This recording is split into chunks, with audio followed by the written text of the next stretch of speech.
हाँ तो गाइस, हमने थर्मोडायनेमिक्स के पिछले लेक्चर में बताया था कि application of first law of thermodynamics क्या होता है, उसके बारे में हमने बता दिया था। लिखवाना बाकी था, हम लिखा दे रहे हैं।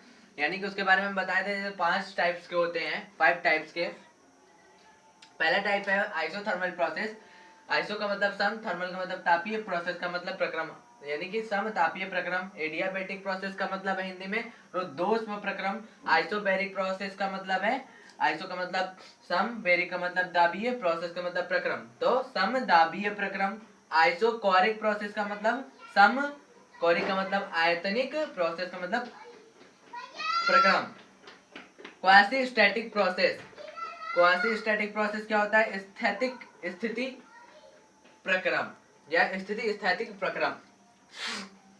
अब आइसोथर्मल प्रोसेस, अब आइसोथर्मल प्रोसेस हिंदी मींस क्या है? समतापीय प्रक्रम। तापीय आ रहा है, यानी इसमें टेम्परेचर कांस्टेंट, टेम्परेचर कांस्टेंट क्या है? टेम्परेचर कांस्टेंट है, और प्रेशर, वॉल्यूम और जो भी चेंज हो रहा था हीट के एक्सचेंज होने पर, वो सब एक्सचेंज होते रहेंगे। एडियाबैटिक प्रोसेस ये रुद्धोष्म, उष्मा से रिलेटेड है, इसलिए यहां पर हीट यानी क्यू कांस्टेंट, क्यू कांस्टेंट।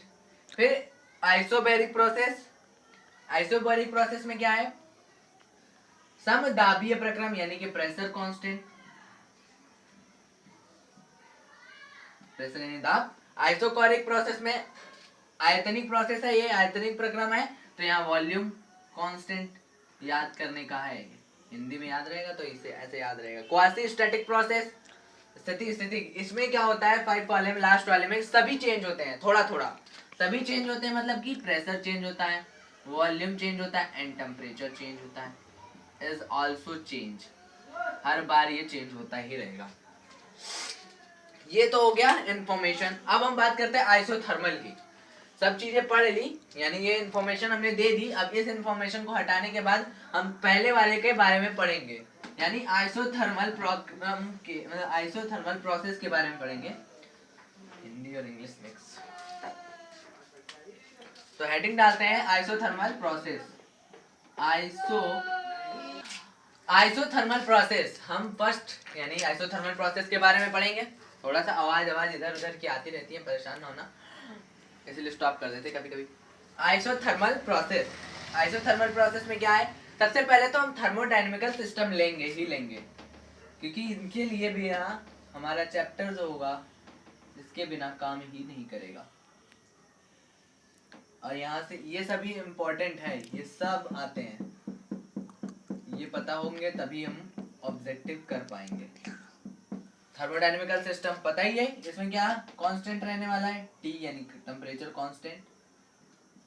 क्या क्या चेंज होगा? प्रेशर चेंज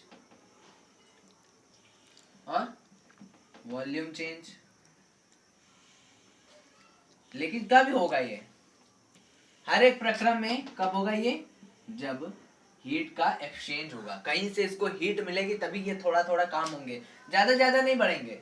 हीट मिली, पिस्टन या तो आउटसाइड जाएगा या फिर इनसाइड आएगा। आउटसाइड का मतलब बाहर जाएगा या फिर इनसाइड अंदर आएगा। अगर बाहर जाता है तो क्या प्रेशर तो चेंज हो ही रहा है, वॉल्यूम भी इंक्रीज हो जाएगा, टेम्परेचर चेंज होना ही होना है। वैसे अंदर आएगा तो वॉल्यूम घटेगा, प्रेशर बढ़ेगा। आइसोथर्मल प्रोसेस, अब आइसोथर्मल प्रोसेस में टेम्परेचर कांस्टेंट होता है, तो फर्स्ट पॉइंट बनेगा in isothermal process temperature of the system in isothermal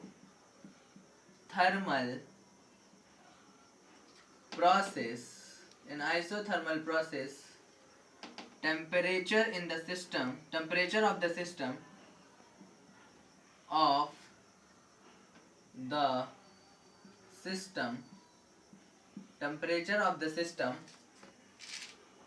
remains constant, remains constant, ये कांस्टेंट रहता है, रिमेन्स कांस्टेंट। सेकेंड पॉइंट क्या है? सेकेंड पॉइंट ये है कि अगर हम, सेकेंड पॉइंट क्या, फर्स्ट पॉइंट में अगर हम टेम्परेचर कांस्टेंट कर देते हैं, इसी में अभी आगे बात कर लें, फिर उसके बाद टेम्परेचर कांस्टेंट हो गया। फिर टेम्परेचर कांस्टेंट तो क्या, यू कांस्टेंट, यू यानी टेम्परेचर की वजह से तो इंटरनल एनर्जी आती थी, तो इंटरनल एनर्जी भी कांस्टेंट, यानी डेल्टा यू या डी यू जीरो हो जाएगा। अब सेकंड पॉइंट में फर्स्ट लॉ ऑफ थर्मोडाइनमिक्स के first law of according to first law of thermodynamics according to first law of thermodynamics according to first law of thermodynamics, इसकी मदद से यानी हमें फर्स्ट लॉ ऑफ थर्मोडायनेमिक्स का formula याद होगा, du is equal dq is equal to du plus dw, या फिर delta u is equal to delta q is equal to u sorry delta q is equal to delta u plus delta w, दोनों लिख सकते हैं delta q is equal to delta u plus delta w। Delta w कैसे आता है? Volume के change होने पर, यानी ये चेंज इन वर्क डन है। ये दिखा किसको रहा है? वर्क डन को ही तो दिखा रहा है। चेंज इन हीट को दिखा, चेंज इन इंटरनल एनर्जी को दिखा रहा है, इंटरनल एनर्जी। और ये किसको दिखा रहा है? चेंज इन हीट को।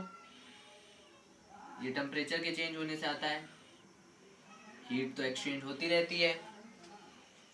अब हम बात करते हैं यहाँ पर कि du जीरो हो गया, du कैसा हुआ? डेल्टा u जीरो हो गया। जैसे डेल्टा u जीरो हुआ तो क्या आएगा हमारा? Delta q is equal to delta w, यानी हीट का चेंज वर्क डन के बराबर हो जाएगा। हीट का चेंज टोटल वर्क डन के बराबर हो जाएगा। हमारा हीट का चेंज टोटल वर्क डन के बराबर हो जाएगा। अगर हमारा टेम्परेचर कांस्टेंट होता है, हम 12th में पढ़े हैं कि अगर हमारा टेम्परेचर कांस्टेंट होता है, ये फॉर्मूला याद होना चाहिए। इसमें टेम्परेचर कांस्टेंट हो जाता है,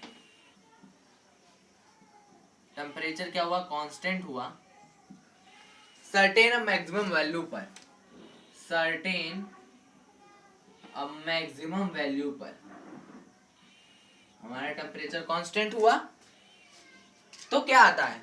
बायल्स लॉ आ जाता है। बायल्स लॉ का मतलब P इज इनवर्सली प्रोपोर्शनल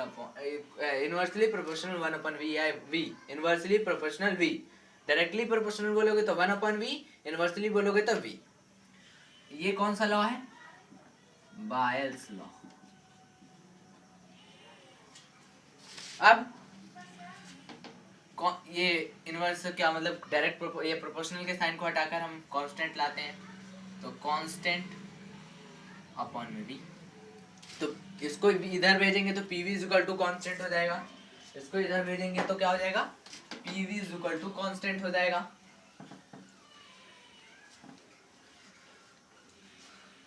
तो pv is equal to constant, और यही हमारा मतलब यही हमारा क्या है? pv is equal to constant ही हमारा क्या है? This is the equation of कौन सा प्रोसेस पढ़ रहे थे? आइसोथर्मल प्रोसेस का ये इक्वेशन है। अब कौन सा पॉइंट है? फोर्थ पॉइंट में हम क्या बात करेंगे? फिर से हमने थर्मोडायनेमिकल सिस्टम लिया एक, हमें मालूम है गैस के मूव करेंगे ही, लेकिन इस बार जो चेंजमेंट हो रही होगी, अगर टेम्परेचर जब कांस्टेंट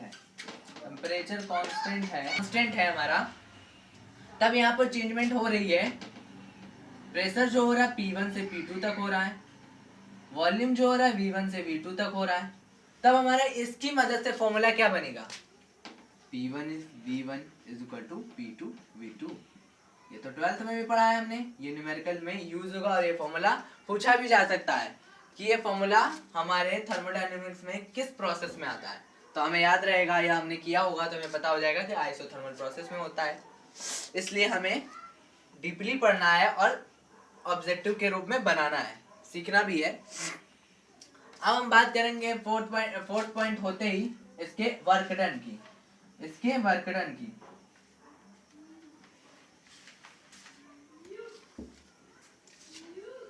वर्क डन की बात करेंगे जब हम, तो इसके वर्क डन में क्या क्या आएगा? इसके वर्क डन के फॉर्मूले को हम मतलब प्रूविंग जरूरत नहीं है यहाँ पर, इसलिए work done in isothermal process, work done in isothermal process. तो ये हमारा आइसोथर्मल प्रोसेस में वर्क डन, जिसका फॉर्मूला प्रूव करने की जरूरत नहीं है क्योंकि टाइम वेस्ट होगा। हम मानते हैं नॉलेज के लिए होना चाहिए, पर हमें ऑब्जेक्टिव में पेपर देना है करंट टाइम में, इसलिए हमें फॉर्मूला याद होना चाहिए। W is equal to RT log V2 upon में V1। V2 क्या है? फाइनल वाला है, फाइनल। V2 क्या है? फाइनल। ये है इनिशियल। ये तो हो गया। और RT R मालूम ही है, गैस नियतांक होता है, यानी गैस कांस्टेंट। और टेम्परेचर ये तो सबको पता है, T का मतलब। फिर अब ये हो गया, अगर हम ऐसे ही जनरली बात करें कि म्यू ग्राम के लिए होगा, म्यू ग्राम मोल के लिए अगर निकालना होगा तो यहाँ पे क्या आ जाएगा? म्यू आ जाएगा। क्या आ जाएगा? म्यू। तो एक फॉर्मूला ये भी बन जाएगा। फिर अब बात करते हैं, ये तो वर्क डन हो गया, ये वर्क डन का फॉर्मूला याद होना चाहिए। यूजीसी में होगा कि आइसोथर्मल प्रोसेस का में वर्क डन का फॉर्मूला दिखाइए या फिर वर्क डन कितना आता है, तो ये लिखना होगा हमें। या फिर V1 V2 दिया हो आइसोथर्मल के प्रोसेस के बारे में, तब हमें ये फॉर्मूला लगाना होगा। अब हम बात करते हैं इसमें आइसोथर्मल प्रोसेस में इलास्टिक कांस्टेंट। इन आइसोथर्मल प्रोसेस, इन आइसोथर्मल प्रोसेस इलास्टिक कांस्टेंट, दृढ़ता गुणांक, इलास्टिक कांस्टेंट, दृढ़ता गुणांक। अब हम इसकी बात करेंगे। तो इसकी बात करने के लिए हमें एक थर्मोडायनेमिकल सिस्टम लेना होगा। इलास्टिक कांस्टेंट को हम रिप्रेजेंट करते हैं ET से, और हमें एक थर्मोडायनेमिकल सिस्टम लेना होगा, जो हमने ले लिया। पिस्टन लगाया, गैस का मूवमेंट करा तो हम ही रहे हैं, अब होता है ये पता है। तो अब यहाँ पर जो होगा चेंज होगा, जैसे कि प्रेशर जो चेंज होगा, प्रेशर चेंज हुआ P प्लस DP, यानी कि कितना चेंज हो रहा होगा? प्रेशर P से DP तक चेंज हो रहा होगा, यानी छोटा सा चेंज हो रहा होगा। अब यहाँ पर चेंज कब हुआ होगा? ये जब हमारा हीट एक्सचेंज हुआ होगा। तो प्रेशर बढ़ रहा है, यानी कि हमारा क्या आ रहा है? पिस्टन इनसाइड जा रहा है। हम यहाँ पर लेके चल रहे हैं, पिस्टन इनसाइड जा रहा है, तब हम तो हमारा वॉल्यूम क्या होगा? फिर वॉल्यूम यही होगा कि घटेगा। टेम्परेचर क्या होगा? कांस्टेंट रहेगा। ये तो सबको पता है कि हम पढ़ क्या रहे हैं, आइसोथर्मल, इसलिए कांस्टेंट। आगे T V सब चेंज हो ही रहे हैं, ये तो दिख ही रहा है। अब आगे हम बताते हैं कि T अगर चेंज हो रहा है, यानी T कांस्टेंट है, जब T कांस्टेंट है तब हम क्या करते हैं? आइसोथर्मल इलास्टिक कांस्टेंट निकालते हैं, इलास्टिक कांस्टेंट ET निकालते हैं। तो ET का फॉर्मूला होता है दृढ़ता गुणांक का, इंटर में भी पढ़ा है सभी ने, प्रतिबल अपॉन में आयतन विकृति, यानी कि नॉर्मल स्ट्रेस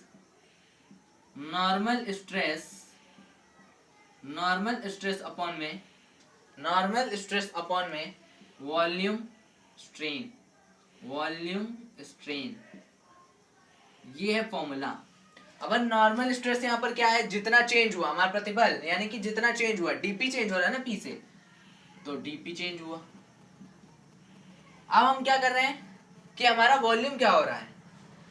हमें पता है कि वॉल्यूम स्ट्रेन क्या होता है? आयतन विकृति, लंबाई का चेंज, यानी कि लंबाई का चेंज अपॉन में लंबाई होती है। यहाँ पर हमारा वॉल्यूम है, तो वॉल्यूम का चेंज अपॉन में वॉल्यूम, यानी DV का चेंज अपॉन में V। लेकिन हमारा ये जो है ये निगेटिव में है, चेंज हो रहा है, जो घट रहा है, इस वजह से निगेटिव लेंगे। निगेटिव लेने के बाद अब V को उधर भेजा, ET equals to minus V DP upon में DV। अब हमें पता है कि यहाँ पर P जो है, यानी DP जो P के इक्वल्स है, मतलब इक्वल्स का मतलब है बराबर है। P का चेंज DP, यानी छोटा सा चेंज हो रहा है। तो अगर हम P को DP छोटा सा चेंज लिख सकते हैं, V को DV छोटा सा चेंज माइनस का, तो हम क्या कर सकते हैं? DV को V लिख सकते हैं, DP को भी P लिख सकते हैं। इसलिए हमने क्या किया, यहाँ पर लिखा, जैसे ही हमने ये DP रखा, DP को P रखा, यहाँ P रखा, माइनस DV को माइनस वी रखा, ये माइनस इधर आएगा, वी से वी कैंसिल, हम सिर्फ बता रहे हैं, लिखेंगे नहीं, वी से वी कैंसिल, बचा क्या, डीपी की जगह पी आया तो पी बच गया। ईटी ये इलास्टिक कांस्टेंट का फॉर्मूला है, पी के बराबर होता है, प्रेशर के बराबर। This is the elastic constant of isothermal process, this is the elastic constant of isothermal process. इसलिए ईटी जो है वो प्रेशर के बराबर है हमारा, ये हमारा किसका है, आइसोथर्मल प्रोसेस का। अब एडियाबेटिक प्रोसेस का भी आएगा। एडियाबेटिक प्रोसेस क्या होता है, अचानक होने वाली कोई घटना, ऊर्ध्वाधर प्रक्रम, अचानक होने वाली कोई घटना, मतलब कि जैसे क्या टायर का फटना अचानक से होता है, ये एक होता है एडियाबेटिक प्रोसेस। जो सर एडियाबेटिक प्रोसेस आगे पढ़ाया जाएगा, स्टॉप कर दो।